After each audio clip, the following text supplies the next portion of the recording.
Oke, Bismillahirrahmanirrahim. Assalamualaikum warahmatullahi wabarakatuh. Alhamdulillah, teman-teman sekalian, kembali lagi di channel saya, Adam Fatih 1453. Insya Allah selalu senantiasa memberikan kebaikan demi kebaikan dan manfaat demi manfaat buat teman-teman sekalian. Kemudian, dan saya akan terus berjuang dalam menceritakan tentang apapun yang saya dapatkan dalam Islam. Dan Alhamdulillah, Allah Subhanahu wa Ta'ala masih memberikan kesempatan itu kepada saya. Pertama-tama teman-teman sekalian, puji syukur selalu senantiasa kita panjatkan kepada Allah Subhanahu wa Ta'ala. Begitupun juga salawat serta salam senantiasa selalu tercurahkan ya kepada baginda Nabi besar Muhammad sallallahu alaihi wasallam. Berhubung hari Jumat teman-teman sekalian, maka di dalam hadis Rasulullah sallallahu alaihi wasallam banyak sekali mengharuskan kita untuk sholawat kepada Rasulullah sallallahu alaihi wasallam. Artinya di Jumat itu sunnah dipertekankan gitu kan ya, untuk selalu senantiasa bersolawat kepada beliau. Mengapa? Karena hari Jumat hari yang dimana Allah cintai gitu kan ya. Sayyidul Ayyam gitu, Allah mengatakan demikian. Dan satu-satunya hari yang ada di dalam Al-Quran itu adalah hari Jumat. Maka hari itu adalah hari berkah. Maka bagi teman-teman sekalian, khususnya kaum muslimin, jika bertemu dengan hari Jumat, maka perbanyaklah sholawat ya gitu kan ya. Kalau minimal nggak bisa sholawat, atau misal lagi menyetir mobil dan seterusnya, nah oke, bisa disetel. Sekarang alternatif ibadah itu bisa banyak teman-teman sekalian. Cuman kadang-kadang manusia itu banyak alasan. Waduh, nggak bisa baca nih, nggak bisa baca Al-Kahfi nih, kenapa? Karena lagi nyetir gini. Nah, ada alasan, padahal alternatif banyak. Nah, kemudian karena Rasulullah kita bisa bersama-sama menghiasi hidup kita hari demi hari, yaitu adalah kebaikan demi kebaikan. Karena kalau tidak ada role model atau kemudian contoh daripada seseorang, maka kita mungkin bingung bagaimana untuk mencari kehidupan ini yang baik bagaimana, untuk menjalankan kehidupan yang baik ini bagaimana. Maka Allah Subhanahu wa Ta'ala mengutuslah Rasulullah Shallallahu alaihi wasallam.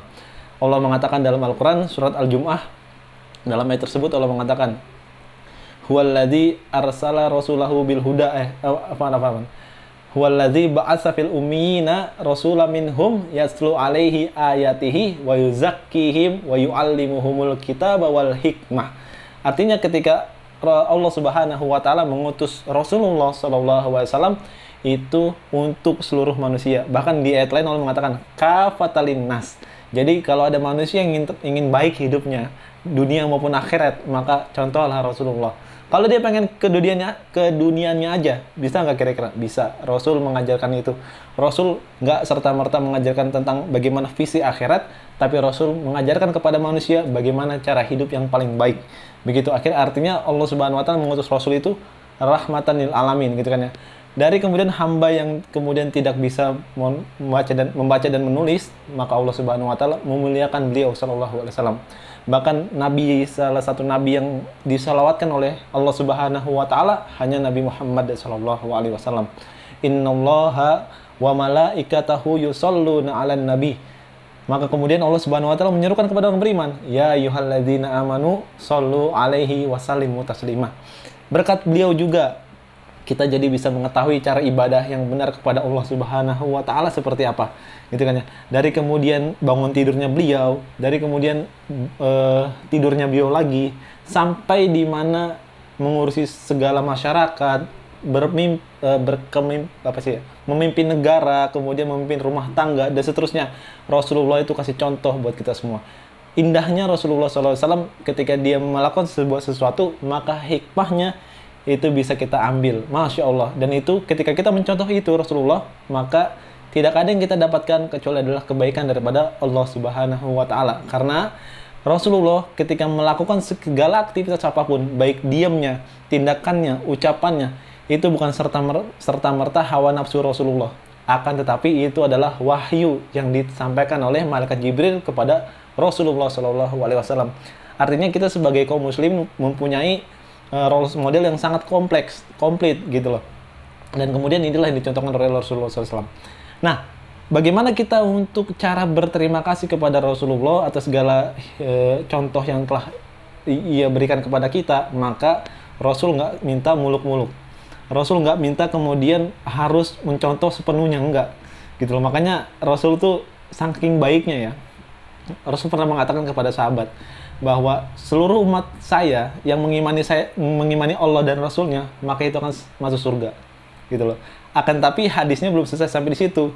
Ila man aba, kecuali yang nggak mau. Kata sahabat, emang ada ya Rasulullah, ada seorang hamba Allah, kemudian dia nggak mau masuk surga. Kata-kata engkau kan ada yang nggak mau masuk surga. Kata Rasul, ada. Siapa dia? Orang-orang yang senantiasa menyelisihi apa yang telah aku lakukan. Rasul beriman kepada Allah, tapi orang ini nggak mau beriman. Rasul kemudian menjalankan semua syariat, tapi orang ini nggak mau menjalankan. Maka itulah yang nggak mau masuk surga. Saking Rasul sayangnya sama kita. Artinya, selain Rasul memberikan contoh kepada kita, tapi Rasul juga memberikan sebuah anugerah, yaitu adalah rindu kepada kita, kan gitu ya. Dalam sebuah perkumpulan, Rasul juga pernah menyampaikan kepada para sahabat bahwa ada saudaraku yang telah aku rindukan loh. Aku sedang rindu dengan sahabat aku, kata Rasul. Dengan saudara aku. Kata para sahabat, ya Rasulullah, bukankah aku sahabatmu? Kata Rasulullah, iya. Antum tuh bal antum ashabi. Kamu itu sahabat saya. Wajar kalau kamu saya cintai gitu loh. Tapi saya sini sekarang lagi merindukan saudara saya yang saya cintai karena Allah Subhanahu wa taala. Yang saya cintai karena Allah Subhanahu wa taala, dan saya sekarang rindu banget pengen ketemu. Kata para sahabat, siapa Rasulullah? Bukankah kami para yang engkau cintai? Bukan, kata Rasulullah. Wajar kalau aku cinta sama engkau karena engkau adalah sahabatku. Itu wajar. Akan tapi aku sangat merindukan mencintai orang-orang yang sama sekali belum pernah melihat aku, tapi dia beriman kepadaku. Aku sangat rindu kepada mereka. Siapa dia? Umat kita sekarang ini. Termasuk mudah-mudahan kita semua, insya Allah dirindukan oleh Rasulullah SAW. Artinya, selain Rasulullah itu memberikan sebuah manfaat dalam sisi keakhiratan, tapi Rasul juga mengajarkan bagaimana sisi menjalani kehidupan sehari-hari, gitu kan ya. Termasuk juga nanti kemudian Rasul juga bagaimana mendakwahkan, gitu kan ya. Bagaimana juga Rasul menyampaikan agama Allah kepada orang-orang yang belum terkena Islam, dan seterusnya. Nah, inilah yang akan kita bahas tentang bagaimana perjalanan dakwah Rasulullah Shallallahu Alaihi Wasallam. Alhamdulillah, saya juga berbicara seperti ini, saya juga mengambil referensi daripada buku yang ada di depan ini. Itu judulnya Sejarah Nabi Muhammad Shallallahu Alaihi Wasallam yang ditulis oleh Imam Ibnu Katsir. Teman-teman juga bisa beli di sana di toko-toko buku terdekat, gitu kan ya. Ini sudah banyak beredar di Indonesia. Dan ini Masya Allah, buku ini menjelaskan dari awal Rasulullah, kemudian dan seterusnya sampai wafatnya Rasulullah Shallallahu Alaihi Wasallam. Nah, gini teman-teman sekalian, perjalanan dakwah Rasulullah itu sangat beda sekali kemudian dengan perjalanan dakwah para sahabat itu sendiri. Karena Rasulullah itu kita mengetahui ya bahwa Rasul itu langsung dikasih wahyu oleh Allah Subhanahu Wa Taala. Akan tetapi ini bisa kita contoh. Dan ini saya akan membandingkan dengan konsep ada agama lain. Nah, ini sebenarnya ada yang lagi viral teman-teman sekalian. Dan ini pokok bahasannya ini. Ada sebuah video di mana kita sebutlah dia non-muslim gitu kan ya. Dia kemudian taruhlah, saya nggak ngerti ya dia ini maksudnya apa, nanti kita coba saya taruh di sini videonya.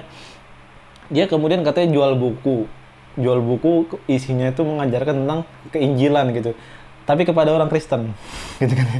Jadi artinya menjual buku kekristenan kepada orang-orang muslim, dan itu mereka menjualnya di masjid-masjid gitu kan. Nyamperin ke rumah dan seterusnya. Jadi seolah-olah kayak mereka berdakwah kalau dalam Islamnya. Apakah demikian gitu kan? Nanti kita tunggu klarifikasinya seperti apa. Tapi yang saya ingin bahas adalah bukan kemudian si pelakunya tersebut, karena saya nggak ada urusan sama dia gitu kan ya. Ya kita nggak tahu kalau dia itu kemudian mungkin dia disuruh atau gimana. Saya juga nggak mau terlampau jauh untuk menduga-duga gitu kan. Tapi saya akan membandingkan dengan dakwah Rasulullah Shallallahu Alaihi Wasallam. Kata dakwah sendiri teman-teman sekalian itu saya diajarkan oleh ustadz saya. Dialah kata da'a, artinya mengajak gitu loh. Mengajak ini kemudian nggak kemudian harus dipaksa. Itu poin yang diajarkan oleh Islam. Da'a itu artinya mengajak tanpa harus memaksa. Dan siapapun ada seorang muslim mengajak orang non-muslim untuk masuk Islam dengan cara keterpaksaan, maka itu bukan sebuah anugerah, itu adalah sebuah musibah. Bahkan hukumnya ketika ada orang muslim masuk Islam karena keterpaksaan gitu kan, karena dipaksa, kemudian muslim itu kemudian orang kafir itu keluar lagi daripada muslim, maka itu nggak dibunuh kalau dalam hukum Islam. Kenapa? Karena dia masuk Islamnya secara terpaksa atau dipaksa, dan itu sebenarnya nggak diajarkan oleh Islam. Rasul nggak pernah contoh ketika ada seorang manusia didakwahi oleh Rasulullah itu dengan cara paksaan. Contoh, kamu mau masuk Islam nggak? Kalau nggak mau masuk Islam, kamu saya bunuh. Rasul sama sekali nggak pernah mencontohkan hal seperti ini. Kamu mau masuk Islam nggak? Kalau kamu nggak mau masuk Islam, kamu nggak kasih saya makanan, gitu kan ya. Kamu nggak saya kasih makan selama beberapa hari kalau kamu nggak mau masuk Islam. Rasul nggak pernah mencontohkan hal ini. Kemudian juga bahkan Rasul membalas setiap celaan daripada target dakwah itu dengan hikmah. Masya Allah. Kalau kita lihat sejarah Rasulullah dakwah di Taif, teman-teman bisa baca buku Syirah. Di sana Rasulullah itu ketika meminta perlindungan kepada orang Taif atau kemudian pengen mendakwahkan Islam, di sana Rasul bukan mendapatkan kebaikan. Padahal Rasul membawa sebuah hal kebenaran, gitu kan ya. Akan tapi Masya Allah, orang-orang Taif itu justru malah mendiskriminasikan Rasul. Menimpuk batu, kemudian sampai kaki Rasul berdarah, kemudian sampai keningnya juga berdarah, banyak sekali darah. Sampai kemudian diceritakan bahwa malaikat itu geramnya gini, ya Rasulullah, angkat tangan kamu mohon kepada Allah agar kemudian saya ini akan timpahkan 2 bukit gunung ini kepada kaum itu. Mereka itu nggak tahu diri, mereka nggak sadar bahwa ada sesuatu yang mulia datang kepada mereka, akan tapi mereka tolak. Bahkan bukan hanya ditolak, akan tapi mereka menimpuki engkau dengan batu. Maka ya Rasulullah, angkat tangan kau ya Allah, ya Rasulullah. Kata Rasulullah apa? Jangan. Mereka belum mengetahui. Masya Allah, Masya Allah. Bahkan Rasul sampai bilang gini, berdoa kepada Allah Subhanahu Wa Taala, ya Allah, kalau memang ini bukan karena engkau marah padaku ya Allah, maka tolong ya Allah berikanlah hidayah kepada orang Taif semuanya ini ya Allah. Saya yakin di suatu saat nanti pasti akan ada seorang pemuda dari Taif kemudian mengatakan asyhadu an la ilaha illallah wa asyhadu anna Muhammadar Rasulullah. Kemudian orang ini akan menyebarkan Islam di seluruh Taif itu. Masya Allah. Kalau kita lihat sekarang Taif, sekarang nih ya, itu Masya Allah, keislamannya kental sekali di sana. Masya Allah, itu berkat apa? Berkat doa Rasulullah SAW. Artinya Rasul nggak pernah kemudian dakwah dengan cara yang anarkis gitu, nggak pernah. Tapi Rasul perang kok, tapi Rasul memerintahkan bunuh orang kok, bukan. Tapi di situ itu jihad, bukan kemudian dakwah. Beda dengan jihad dengan dakwah gitu kan ya. Kalau jihad ya di sana ada pertempuran, ada di sana pembunuhan, dan itu pun ada syarat-syaratnya pembunuhan. Teman-teman nanti kita akan bahas di pertemuan tertentu tentang jihad. Kalau dakwah, ketika ada seorang Yahudi dan Nasrani ketika ditaklukkan kotanya, maka Rasul nggak pernah paksa mereka terhadap agama Rasul, terhadap agama Islam. Mengapa demikian? Karena Rasulullah SAW paham bahwa Allah Subhanahu Wa Taala nggak memperkenankan itu. Allah Subhanahu Wa Taala mengatakan dalam Al-Quran, misal Al-Baqarah, saya lupa ayatnya, Allah mengatakan la ikraha fid din, jangan paksa orang terhadap agama ini. Masya Allah. Qad tabayyana rusdu minal ghoi, kata Allah Subhanahu Wa Taala. Mengapa jangan paksa orang terhadap agama ini? Karena agama ini terlalu mahal untuk dikasih kepada orang yang nggak mau. Nggak sampai sini ya. Jadi kayak kita ambil contoh berlian deh. Berlian itu mau dia tepatnya dimanapun, sekalipun berlian itu ada di got sekalipun, itu tetap berlian namanya. Dan harganya pasti masih mahal. Gitu jelas ya sampai sini. Akan tapi kalau ibarat cuman kaleng gitu. Kaleng ini udah nggak ada harganya, kemudian dia ada di got. Ada orang mau ngambil nggak kira-kira? Kalau berlian ada di got, orang masih mau ngambil. Kenapa? Karena itu mahal, dan itu kalau dijual lumayan harganya. Orang masih pasti berbondong-bondong untuk mengambil itu. Tapi kalau cuma sekedar kaleng, atau apalagi jangan kaleng deh, kayak misalnya botol tutup sosro gitu kan. Ada yang mau ambil, gak pentingnya apa gitu loh, paham nggak sampai sini? Jadi Islam itu demikian, qad tabayyana rusdu minal ghoi gitu kan. Karena Allah Subhanahu Wa Taala telah memberikan sebuah kebenaran. Artinya Allah sudah di dalam Islam itu sudah jelas mana yang benar dan mana yang salah, mana yang benar dan mana yang batil, mana kemudian Muslim, mana kemudian kafir. Allah udah kasih jalan itu. Makanya Al-Quran salah satunya adalah memberikan sebuah furqan, artinya membedakan mana yang benar dan mana yang salah. Dan Islam nggak perlu paksa gitu loh. Terlalu mahal Islam paksa orang terhadap agama. Rasul paham di situ bahwa kenapa di dalam Islam nggak memperkenankan untuk maksa orang, karena Allah Subhanahu Wa Taala nggak pengen ketika ada orang memasuki Islam itu atas dasar keterpaksaan ataupun misalnya ya darurat gitu kan. Darurat tuh gimana, misalnya dikasih Indomie sekerdus gitu. Mau nggak masuk Islam? Nih saya kasih Indomie sekerdus gitu, tapi masuk Islam. Nah, Allah nggak mau kayak gitu. Kenapa? Terlalu murah. Agama yang sangat mahal ditukar dengan Indomie sekerdus. Kan logikanya gitu ya. Dan kalau kita lihat kan banyak sekali orang-orang yang, mohon maaf ya, di luar kepercayaan daripada Islam itu berdakwahnya mereka ya sangat sangat kita lihat ya mereka begitu. Mereka ngasih Indomie, bahkan mereka mengasih buku gratis dan seterusnya. Ini terhadap orang-orang yang kena bencana, kemudian dikasih Indomie dan diajak untuk masuki agama tertentu. Dan ini nggak diperkenankan dalam Islam. Islam ya bantu aja gitu loh, tanpa harus maksa orang gitu loh. Karena Rasul mencontohkan seperti itu. Artinya Rasul SAW itu telah mencontohkan kepada kita bagaimana pertama cara hidup dengan baik, kemudian cara ibadah dengan baik, kemudian juga cara berdakwah dengan baik. Baik itu ke sesama muslim ataupun ke manusia itu sendiri gitu kan ya. Jadi jelas bahwa Rasul nggak pernah kemudian menodong orang masuk Islam, nggak pernah kayak gitu ya.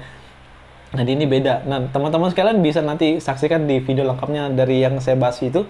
Itu lagi viral, teman-teman sekalian. Namanya, kalau saya nggak ngerti ya apa maksudnya, tapi saya berpikir positif. Mungkin dia nggak mengerti, mungkin juga dia apa namanya, ya disuruh gitu kan ya. Namanya murid disuruh sama guru gitu ya, nurut-nurut aja gitu kan ya.